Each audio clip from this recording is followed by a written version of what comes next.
Warning: this podcast is for entertainment purposes only and should be not taken as medical advice.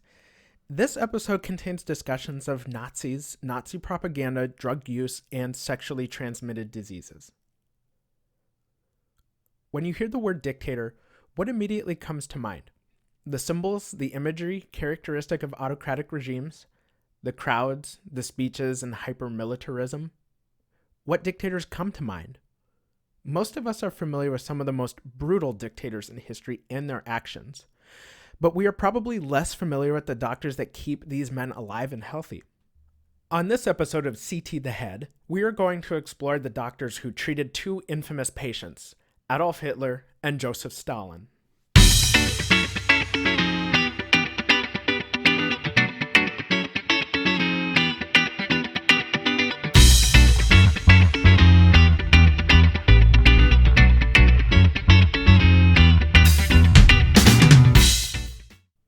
So here's how this is going to work. I'll start with a brief biography of the doctor from birth through their rise to power.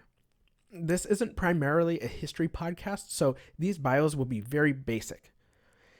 We get into the meat of the topic with the medical conditions and lifestyles of these two men.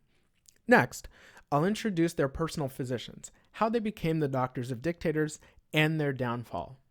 I think most of us know how Hitler died, but without looking it up, I want you to guess how Stalin died and see if you're right at the end. Let's get into it, starting with Adolf Hitler.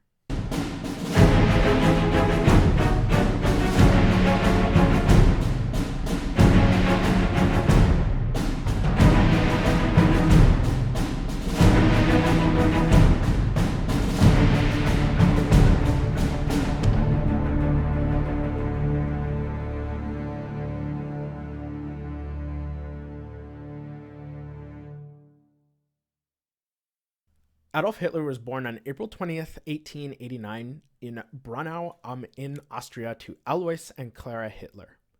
Braunau am Inn is situated on the Inn River, which is the border between the southern German state of Bavaria and northern Austria. Austria itself is landlocked by Germany, Switzerland, Italy, Slovenia, Slovakia, Czechia, Hungary, and Liechtenstein.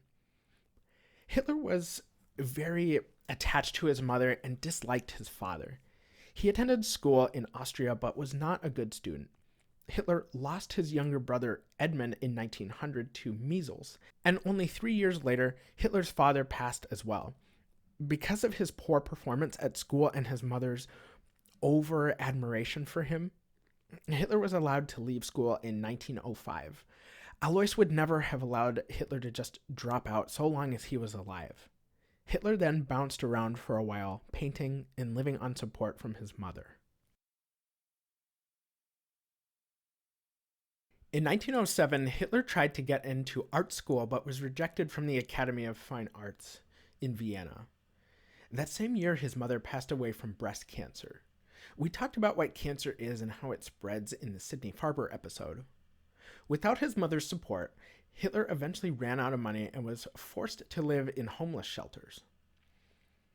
Now, it's during these years until the outbreak of the First World War that Hitler starts reading about and developing anti-Semitic ideas. Anti-Semitism in Europe isn't anything new. Hitler did not himself invent these ideas. This detail might not be medically relevant to Hitler, but it's what he's known for. In 1914, the assassination of Archduke Franz Ferdinand threw a lit match on the gasoline-soaked fireworks shop that was the tension between European powers at that time. In simple terms, Serbia was essentially blamed for the assassination because some of the assassins were Serbian nationals. Austria-Hungary and Serbia's local dispute turned into a world war because of the network of alliances between these two countries. Russia came to Serbia's aid. The German Empire came to Austria-Hungary's, France to Russia's, etc. Hitler was living in Munich, Germany in 1914. The outbreak of war galvanized Hitler's sense of German nationalism, so he joined the Bavarian army. Hitler saw combat during his service as a dispatch runner and was wounded during the Battle of the Somme in France. Hitler was shocked and outraged upon hearing of Germany's surrender to the Allied powers in November of 1918. Germany's humiliation would be further compounded by the Treaty of Versailles. In addition to massively scaling back the ability to make war, Germany also had to pay the Allies massive war reparations. According to the BBC, Germany made its last World War I debt payment of $70 million in October 2010. In order to pay back the Allies, Germany printed more money, but this just led to massive hyperinflation, defined as an inflation rate of at least 50% or more per month. German citizens were wheelbarrowing stacks of cash just to buy a single loaf of bread. According to Hans F. Senholz of the Ludwig von Mises Institute of Austrian Economics, in 1923, $1 was worth 4.2 trillion Deutschmarks. These types of dismal economic environments are ripe for extremist and opportunistic political parties such as the Nazis and the Communists to garner support for their own causes. In the 1920s, the German government, now called the Weimar Republic, was aware of such radical groups taking root in the fertile soil of economic chaos and needed to keep tabs on these groups, especially communists. Hitler remained part of the German army after the war, not as a soldier, but as a spy, assigned to monitor meetings of these radical groups like the German Workers' Party, mistakenly branded communist because of the word workers. Instead, this party openly discussed anti-communist and anti-Semitic ideas. Hitler found himself agreeing with many of these messages and eventually joined this group. Impressing the other members with his ability to speak and inspire, they rebranded themselves the National Socialist Workers' Party, or the Nazi Party. The Nazi Party first attempted to take over the government in Munich, Germany, by coup, which ended poorly due to a gun battle with the authorities and Hitler's arrest and subsequent imprisonment. While in prison, Hitler wrote his book Mein Kampf, or My Struggle in English, outlining the radical beliefs and scorn for the Russian Bolsheviks. The attempted coup made Hitler and the Nazis more well-known throughout Germany, but not appealing to the politically moderate majority. The 1929 stock market crash and the Great Depression both worsened Germany's tenuous economic situation and shifted moderate political views to the extremes. With a compounded economic crisis and national attention, the Nazis decided to obtain power democratically.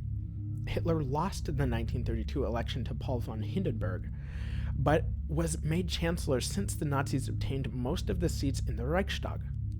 When the Reichstag, perhaps equivalent to the US Capitol building, was set on fire, Hitler blamed political rivals, had them imprisoned or sent to camps, and became a dictator after Paul von Hindenburg's death. Spoiler alert, Hitler initiates World War II's theater in Europe by invading Poland in 1939. Dictator or not, most of us will face some major medical challenge in our lifetime, and some of us live with a chronic condition. Hitler was no exception. Hitler had 3 major medical conditions: colitis, arteriosclerosis, and Parkinson's disease. I won't talk much about Hitler's psychiatric conditions because I want to focus on physiological ailments. Hitler's mental health could be a whole episode on its own. Colitis is inflammation of the colon, the large intestine fixed to your abdominal wall, composed of the ascending, transverse, and descending colon. This organ removes water from your stool. Colitis can be an autoimmune issue or caused by, among other things, bad diet, such as diets high in red meat. However, it is worth noting that Hitler was a vegetarian, and, in fact, he didn't even consume alcohol. Colitis could have contributed to Hitler's seemingly uncontrollable flatulence and irritable bowel syndrome. Irritable bowel syndrome, or IBS, causes symptoms like diarrhea, abdominal pain, and cramps, but not the inflammation of the colon that's characteristic of colitis. Arteriosclerosis is the hardening or thickening of blood vessels, which, according to the Mayo Clinic, are normally flexible and elastic. Lastly, Parkinson's disease. Mayo Clinic describes Parkinson's as a nervous system disorder that affects movement. I've personally known people with Parkinson's, and as the disease progresses, they have less control over their body, so they may have head, neck, hand, or other tremors, or make other movements that are completely random and involuntary. Parkinson's itself doesn't necessarily kill you on its own. Instead, you might fall or damage your head, neck, or suffer internal bleeding depending on the fall. This is particularly dangerous for elderly people with Parkinson's. And of course, there's a risk of choking on food or drink when you have difficulty swallowing as the disease progresses. Like other patients with Parkinson's disease, Hitler perhaps didn't experience symptoms until his former years. I say perhaps because, despite Hitler's life being picked apart by historians and lay people, the German government could have concealed and destroyed certain details regarding his illness. Footage of Hitler doesn't show obvious signs and symptoms of Parkinson's disease until after an attempted assassination on July 20th, 1944. In short, a bomb exploded during a meeting between Hitler and his generals at one of his headquarters. There's footage of Hitler awarding very young members of the Hitler Youth during the Battle of Berlin, and it shows Hitler clearly shaking his left hand involuntarily, which he keeps conspicuously hidden behind his back. The man whose job it would be to manage these conditions as Hitler's personal physician was Dr. Theodor Morell. Theodor Gilbert Morell was born on July 22, 1886 in Munzenberg, Germany, which is about a 40-minute drive north of Frankfurt in central Germany. His father was a primary school teacher, and his mother came from a successful farming family in the state of Hesse, where Morell was born. He had two siblings, an older brother, Adolf, not Hitler, and a younger sister, Emily, and the family enjoyed a comfortable lifestyle. Morell himself suffered from recurrent stomach cramps, but despite this, Morell excelled in school. Between ages 16 and 19, Morell trained as a teacher near Frankfurt and eventually moved into medical school at the University of Heidelberg, the same medical school Sidney Farber would complete part of his medical training. Having also excelled in medical school, Morell moved to study parasitology, the study of parasites, in Grenoble, France. He relocated to Munich in Germany in 1910 and received praise from his essays in psychiatry and immunology. And in 1913, Morell completed a dissertation in gynecology and received his physician's license. He served as a ship's physician and later a medical officer in the German army during the First World War. After the war, Morell started his own medical practice in Berlin.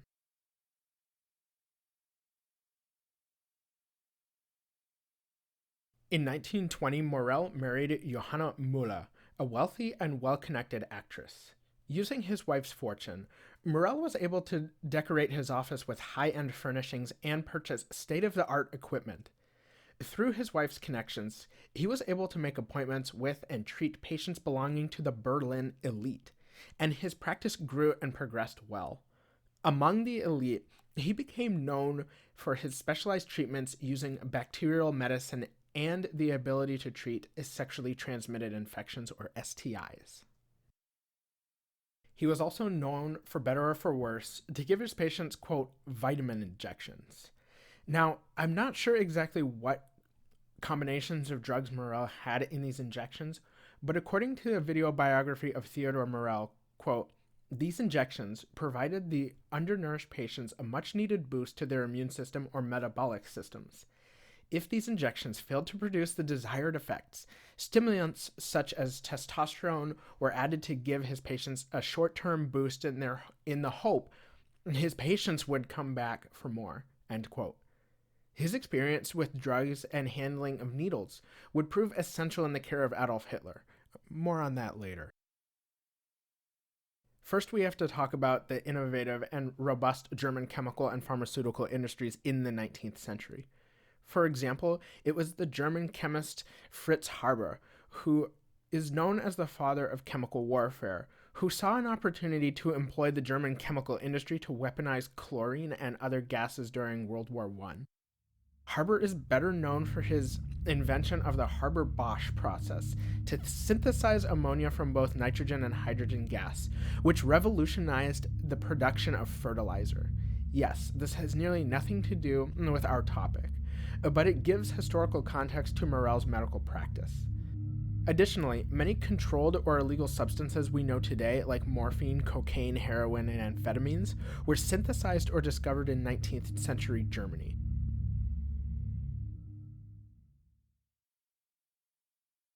It was Friedrich Wilhelm Adam Serturner who managed to isolate morphine from the opium poppy plant. He named it morphine from the Greek god Morpheus, the god of dreams, because morphine makes you drowsy. Cocaine was synthesized from the coca leaves by German chemist Albert Niemann. Heroin was synthesized from morphine in 1874 by an English chemist, Charles Romilly Alder Wright, but first mass-produced in 1898 by Bayer Pharmaceuticals, a German company headquartered in Leverkusen, Germany. It's a relatively recent requirement for drugs to face rigorous testing to determine their usefulness and long-term effects. But patients and the public in the 19th century and early 20th century Germany did not benefit from these regulations, including Morell's patients.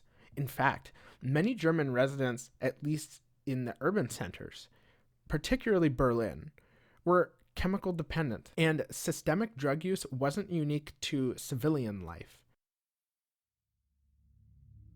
The German Wehrmacht and Luftwaffe used performance-enhancing drugs. Prevatin was an early form of crystal meth, used extensively during the invasions of both France and the Soviet Union, from top generals like Erwin Rommel down to the infantry. Frontline soldiers called it Panzerschokolade, or tank chocolate, and the advantage it bestowed onto the invading German forces was clear. Soldiers could last days without sleep. Now, despite being a vegetarian and abstaining from alcohol consumption, Hitler was no exception to this drug use.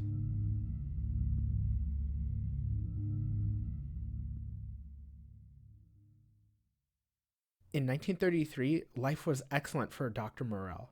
He owned a successful practice in Berlin and was a go-to physician for Berlin's high society. This status made him feel safe, untouchable in the abhorrent political environment that was taking hold of Germany. Morell was on his way to work one morning, strolling through the busy streets of Berlin. He quickly thought through his mental notes of each of his patients, anticipating their visit to his clinic. When Dr. Morell arrived and first laid eyes on the entrance to his office, he was shocked and stopped dead in his tracks, as if he had walked into glass. Smeared in white paint on the sign of his practice was the word Juden.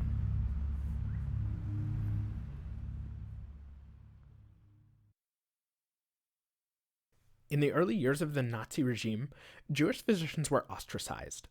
Germans were often intimidated into visiting only German physicians.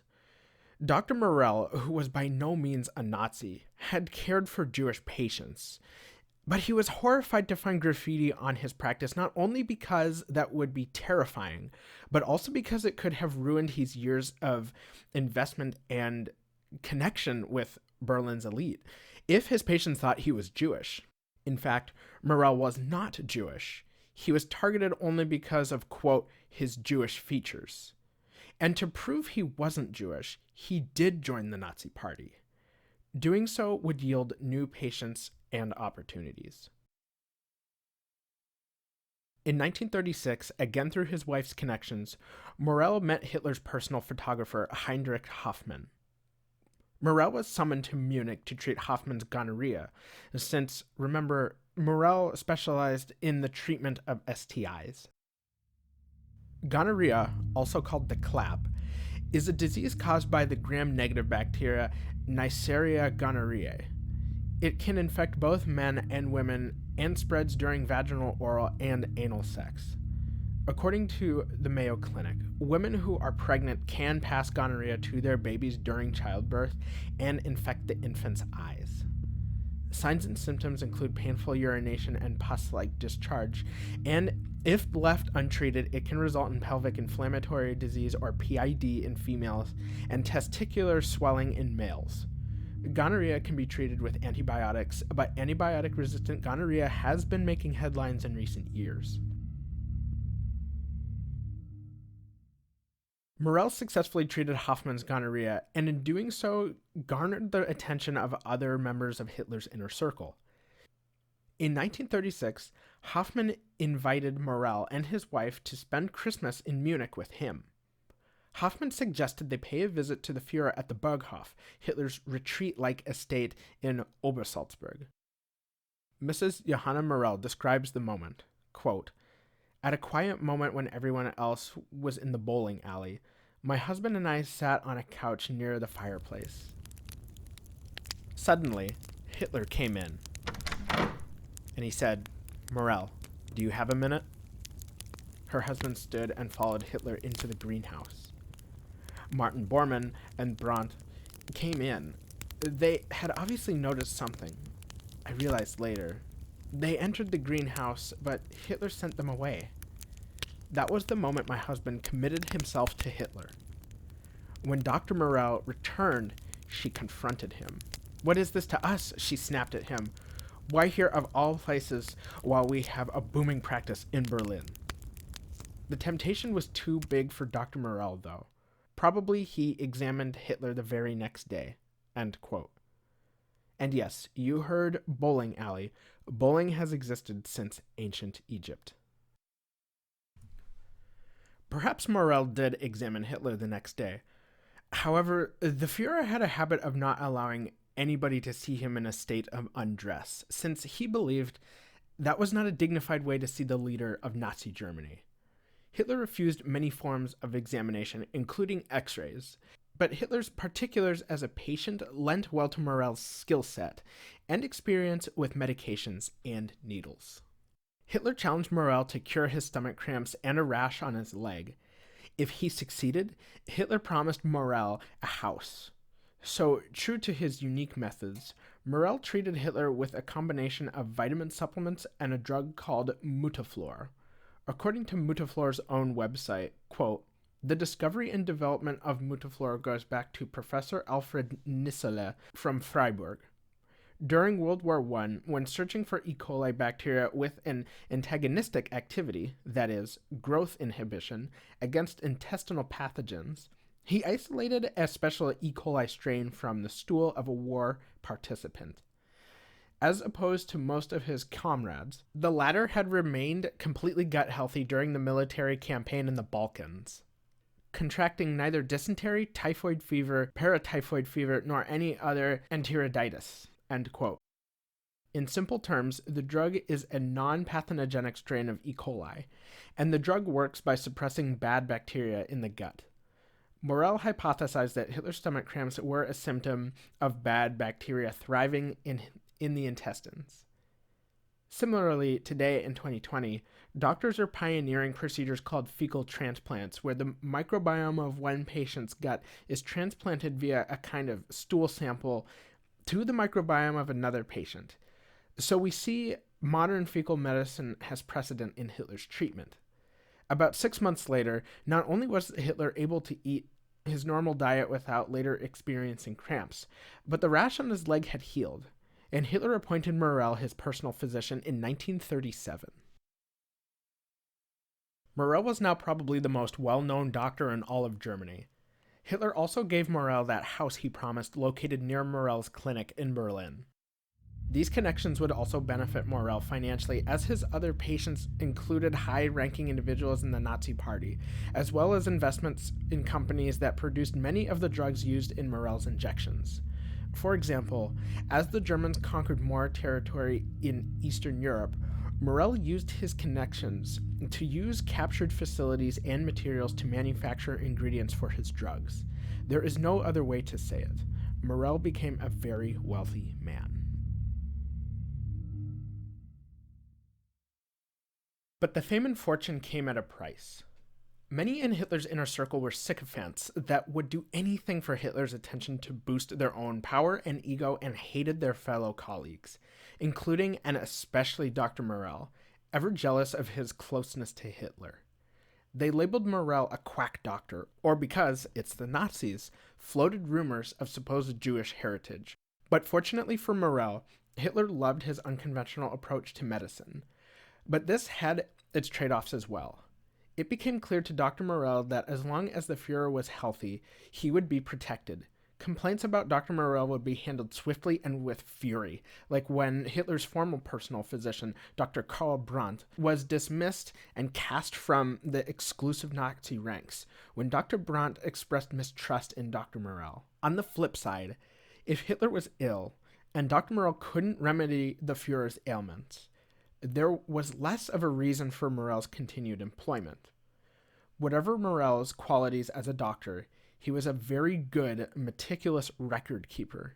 He kept a daily journal of notes and medical records in this journal on his top priority, Adolf Hitler, listed as Patient A. As the war situation deteriorated for the Germans, Hitler became increasingly frail and demanded unrealistic amounts of Dr. Morell's time. He had to be ready for the Fuhrer's every beck and call, ready with a needle. By 1944, things were looking very grim for Germany and for Dr. Morell. I mentioned his business empire was successful due in part to stolen manufacturing capabilities in the East, but as the Soviets pushed the Germans from Russia, through Poland, and towards Berlin, Morell's supply chain quickly fell apart. This situation was compounded by the British and American bombing raids to destroy Germany's industrial centers.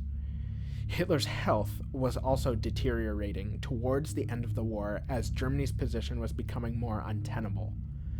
Dr. Morell was injecting Hitler about 24 times per day with upwards of 70 different medications that could be toxic or addictive. This is ironic because Hitler didn't like to consume alcohol, but allowed his physician to inject him with multiple narcotics like cocaine, heroin, and other stimulants. It became a vicious cycle of Dr. Morell administering potentially lethal doses of multiple drugs to counteract high doses of other drugs in the attempt to give the Fuhrer reprieve from his many psychiatric ailments and the energy to face the day.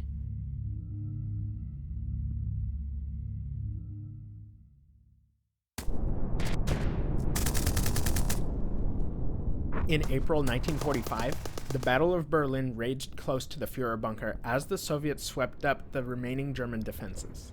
The booms and vibrations of artillery could be felt rippling through the concrete walls.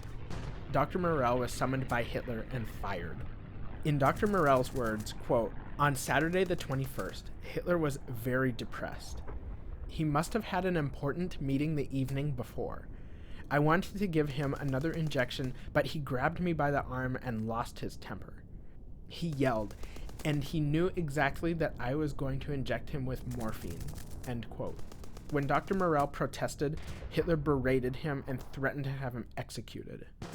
In his rage, Hitler ordered Morell to leave the Fuhrer bunker. And just like that, Morell fell out of favor with Hitler. But the last drug Dr. Morell would prescribe to patient A was a cyanide capsule.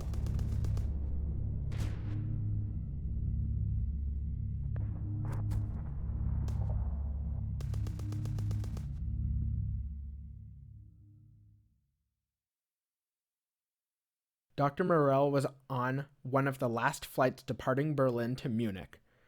Morell hated flying, and between this and the death threat from his beloved Fuhrer caused Morell to have chest pain, perhaps a heart attack. Upon his arrival in Munich, Dr. Morell was taken to a local hospital and then transferred to another clinic further south near Salzburg, Austria. Hitler ended his own life on April 30th, 1945, by biting on the prescribed cyanide capsule and a gunshot to the head. Berlin was captured by the Soviets shortly thereafter, and the Germans surrendered to the Allied powers on May 8th, 1945. On May 3rd, 1945, Dr. Morell was captured by the American Third Army. He was transferred to different hospital prisons in West Germany and interrogated for 2 years. he briefly shared a cell with his old rival, Dr. Karl Brandt, where the Americans secretly listened to their conversations because, as Hitler's personal physicians, both men probably knew the Fuhrer better than anyone. In October 1946, Dr. Morell was set to testify at a doctor's trial. There was a very real possibility he would be found guilty of war crimes and executed. But his deteriorating health made him a less valuable asset to the Allies. In June 1947, Morell was acquitted of any war crimes and essentially left at a Munich train station with only American Army clothes. Only a few hours later, he was found by Red Cross volunteers and taken to hospital. This once prominent doctor at the top of Berlin society, who maneuvered his way through treacherous Nazi politics to become Hitler's personal physician and a very wealthy man, was now laying on an anonymous stretcher, like any other patient. Morell was disheveled, putrid from lack of hygiene, and mumbling to himself. Many years of stress from war, providing Hitler's medical care, and the possibility of execution hanging over his head, and obesity culminated in Morell's severe heart problems. Dr. Theodor Morell died in Tegernsee, South Germany, on May 26, 1948. His wife, Johanna Morell, would survive her husband until 1983. What motivated Theodor Morell?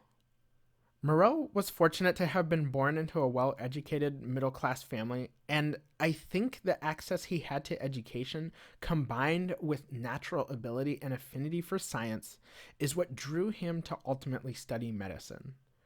In medical school and in his early career, I think Dr. Morell had a genuine passion for patient care, as I would hope most doctors do. However, ultimately I think Morell was both a survivalist and opportunistic without giving thought to the consequences of his success. This opportunity for fame and fortune arrives with his marriage to Johanna. I'm unsure of the details surrounding their meeting and marriage, but her wealth and connections gave him access to demographics he might not have otherwise had access to without her fortune to invest in his practice. Honestly, I don't think if many of us wouldn't do the same thing. When the Nazis seized power in the 1930s, Morell wasn't happy about it. He didn't subscribe to their hateful beliefs, but moved to join the party when his practice and probably his life were threatened. Morell goes on to treat high-ranking Nazi officials with the pinnacle accomplishment of becoming Hitler's personal physician. Here we see Morell embracing the Nazi regime and system because it ultimately benefits him. And he made a lot of money using resources captured by the Germans in the East. And he was assisted by the lack of drug regulation and the industry environment in Germany at the time. Yet, even as those assets diminished, Morell was by Hitler's side in the Führer bunker during the Battle of Berlin. Who knows if this was out of blind loyalty or just a doctor's dedication to their patient, even if that patient is Adolf Hitler.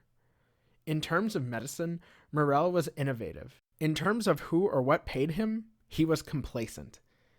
Before I started this research, I'd never heard of Dr. Morell.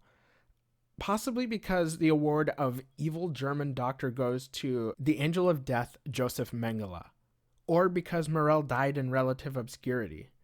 Whatever the case, Morell had an effect on the course of the European theater during the Second World War because he was injecting that theater's primary architect, Adolf Hitler, with hardcore drugs.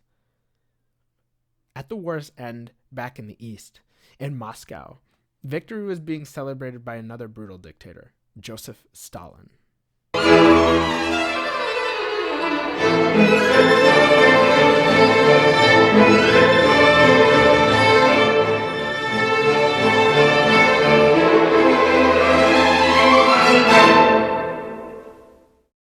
Joseph Stalin was born Joseph Vissarionovich Zhugashvili in Gori, Georgia, on December 18, 1878, to Bessarion and Ekaterina Zhugashvili. Georgia borders a small strip of Russia's vast southern border, as well as Turkey, Azerbaijan, Armenia, and the Black Sea. At the time of Joseph's birth, Georgia was part of the Russian Empire, so he wasn't ethnically Russian.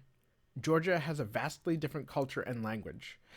For example, the Georgian language isn't a Slavic language, it's a Kartvelian language. Joseph didn't learn to speak Russian until he was 9 years old. Joseph had several quite serious medical conditions. When he was 7 years old, he was stricken with smallpox. According to the CDC, smallpox was caused by the variola virus and was one of the most deadly infectious diseases. Smallpox was highly contagious, and signs and symptoms included fever and a distinctive rash that kind of resembled tiny pustules. The virus killed about 30% of those infected. For comparison, the current COVID-19 or coronavirus has a mortality rate of about 2.3%, 20 times higher than that of the seasonal flu, meaning smallpox was 13 times more deadly than the coronavirus. I say smallpox was deadly because it's been virtually eradicated. Only the CDC in Atlanta and the Vector Lab in Russia have frozen specimens of smallpox imprisoned in their labs. Now, the 70% of people who didn't die of smallpox in the late 1800s included young Joseph. Despite having survived, he was left with what are often described as pockmarks, that are essentially scars left behind from the smallpox rash. When he was 12, Joseph was hit by a horse carriage, which disabled his left arm permanently and left it shorter than his right arm. Future photographs of Stalin often show him hiding his left arm in some way that presents the illusion that the arms are even. On top of all this, his father, Vissarion, being a failing shoemaker and a drunk, often beat young Joseph savagely. Aside from the psychological trauma that would burden a child, I can only imagine what physical trauma resulted. Joseph would eventually enter seminary school at the urging of his mother because she wanted him to become a priest, but also spare him Vissarion's beatings. However, beatings were a regular occurrence at the seminary as well. Joseph was a highly capable student but a troublemaker, and it's in these years where he begins to shape into a revolutionary. He read books by the likes of Karl Marx, Nikolai Chernyshevsky, and Alexander Kazbegi that shaped his affinity for communism and disdain for the Russian Tsar. Joseph even borrowed the name Koba, one of the main characters in Alexander Kazbegi's novel The Patricide, as a pseudonym for his revolutionary writings until he opted for the name Stalin, which roughly translates to steel or man of steel.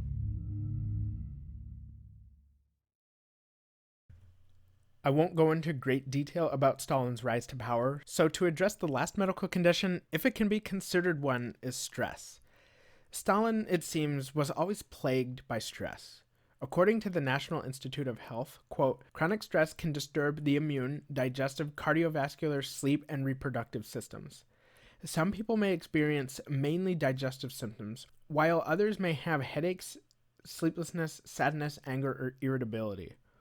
Over time, continued strain on your body from the stress may contribute to serious health problems, such as heart disease, high blood pressure, diabetes, and other illnesses, including mental disorders such as depression or anxiety, end quote. Stalin's life was immensely stressful. On his way to power, Joseph robbed banks, was arrested numerous times, and exiled to Siberia. He lost his first wife to typhus and evaded Tsarist police. Even while in power, Stalin would constantly look over his shoulder for anybody wanting to steal his power and or kill him. He was an insanely paranoid man. On top of this, he was a heavy drinker and smoker.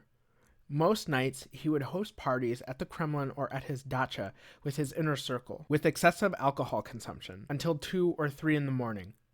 He'd go to bed maybe an hour after the festivities, start his day the following afternoon, work, party, repeat. Stress, paranoia, alcohol, smoking, and late nights. In simple terms, Stalin himself is a complicated figure at the center of a vast Soviet bureaucracy that was good at making people and facts disappear, including doctors. Stalin's relationship with doctors was not always, if ever, amicable. Coming from a poor Georgian family and living on the run, I can only speculate that Joseph probably didn't receive a lot of medical care until he was in power and had those resources available to him. It's possible he had more than one personal physician and had several in prison before settling with Dr. Vladimir Vinogradov. I have to warn you, this biography of Dr. Vinogradov will not be as thorough as that of Dr. Morell, due to the lack of information, and we will discuss why later. The best source I could find on Dr. Vinogradov's life is a New York Times article published the day after his death on July 30th, 1964. Dr. Vinogradov died at 82 years old, so I assume he was born sometime in 1882, somewhere in the Russian Empire.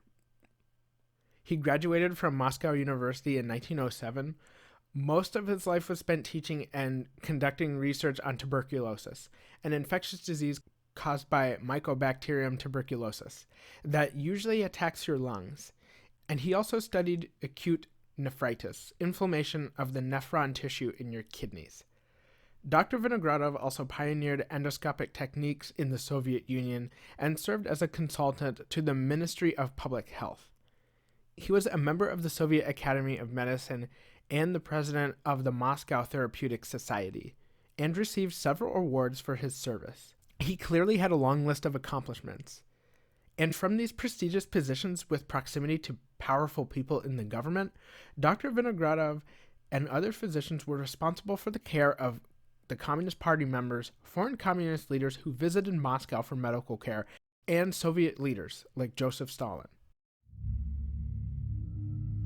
I mentioned a lack of information regarding Vinogradov's life, and this is likely due to an unfortunate event that led to Vinogradov's arrest and possible execution. In 1953, Joseph Stalin, ever paranoid, initiated a purge of the Soviet Union's doctors known as the Doctors' Plot. To understand the Doctors' Plot, we have to look back at 1948 with the death of one of Stalin's close colleagues. Andrei Zhdanov was a Communist Party leader and essentially the Soviet Minister of Culture. On top of this, it's said that Zhdanov was Stalin's chosen successor. However, Zhdanov died in August 1948 of heart failure. According to the Mayo Clinic, heart failure, also called congestive heart failure, is when your heart muscle fails to pump the necessary volume of blood. This can occur because of narrow arteries or high blood pressure, and gradually your heart becomes, quote, too weak or stiff to fill and pump efficiently, end quote. Lifestyle changes such as getting enough exercise, reducing dietary sodium, managing stress, reducing alcohol consumption can reduce the risk of heart failure. But I doubt these lifestyle changes were possible as one of Stalin's underlings. In photos, Andrei Zhdanov looks like a heavyset man, and several of his colleagues, including Stalin, noted Zhdanov's drinking problem. Then in 1953, Stalin caught wind that the doctors treating Zhdanov may have prescribed the wrong medication. I don't know what medication that was or the standard intervention at that time given Zhdanov's condition, and thus whether or not the medication exacerbated his heart problems. Whatever the case, Stalin took this information as a plot by Kremlin physicians to murder top Soviet officials. 15 of the top Soviet physicians, including Dr. Vinogradov, were arrested and tortured in order to extract the names of other officials they were going to murder. The officials who weren't named were purged, for Stalin feared this plot was an internal power grab. Furthermore, many of the Soviet Union's best doctors were Jewish, so this is also a continuation of post-war anti-Semitism. I should be clear that I don't think any of the physicians were really intending to kill Kremlin patients. A tactic employed by Stalin's Soviet Union was the use of torture to extract false, self-incriminating statements that the government could use during a show trial before the arrestee's execution. For some reason, Stalin and this bureaucracy valued having confessions, even if given in distress and pain from torture. It was better to have them falsely confess than to not have any evidence at all.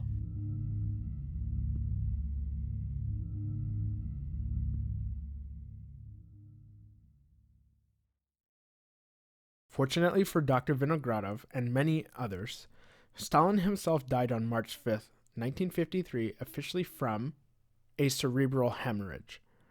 According to the Cleveland Clinic, quote, bleeding around or within the brain itself is known as a cerebral hemorrhage or intracranial hemorrhage. Bleeding caused by a blood vessel in the brain that has leaked or ruptured or torn is called a hemorrhagic stroke. All bleeding within the skull is referred to as an intracranial hemorrhage." End quote. Signs and symptoms include sudden numbness, paralysis, tingling, severe headache, known as a thunderclap headache, lethargy, and coma. Hemorrhagic stroke is a medical emergency that requires immediate medical attention. But that is not what happened in Stalin's case. He was left to suffer for days while his inner circle failed to obtain necessary medical attention, partly because the best doctors were either dead or in the clutches of the Soviet system awaiting trial. Even after his exoneration, Dr. Vinogradov was probably erased from the state's memory, as it was commonplace in the Soviet Union to edit people out of photos, films, and print media who fell out of favor of the state and Stalin himself. This is why I think I couldn't find much information, or photos for that matter, of Vinogradov. But historians are sifting through the decades worth of Soviet archives, and may come across more information in the future. Both Adolf Hitler and Joseph Stalin were ruthless dictators who changed the world for their own power and the gain of their nations at the expense of millions of lives. It's a warning to us modern people to be aware of dictators and dictator-like behavior wherever we live. Any disregard for human life and dignity in word or action should be a red flag to the collective people of a nation. I want to share some numbers with you from various sources.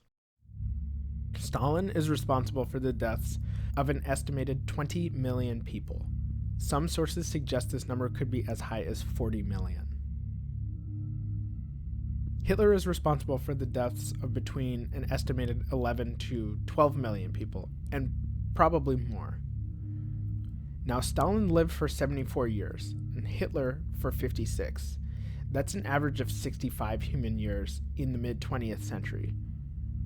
But you've noticed throughout this episode that I've mentioned various different infectious diseases. Infectious diseases have plagued human civilization since the beginning. Point being, people only live so long. Germs, infectious diseases, predate humans and have killed many people. The Black Death in the 14th century wiped out a third of Europe, or between 75 to 200 million people. Spanish flu, 20 to 50 million. HIV/AIDS, 25 million. And these are just the pandemics. If we are only talking about numbers, infectious diseases are the most successful mass murderers of all time. But unlike humans, germs don't infect based on hatred towards a group of people different from them.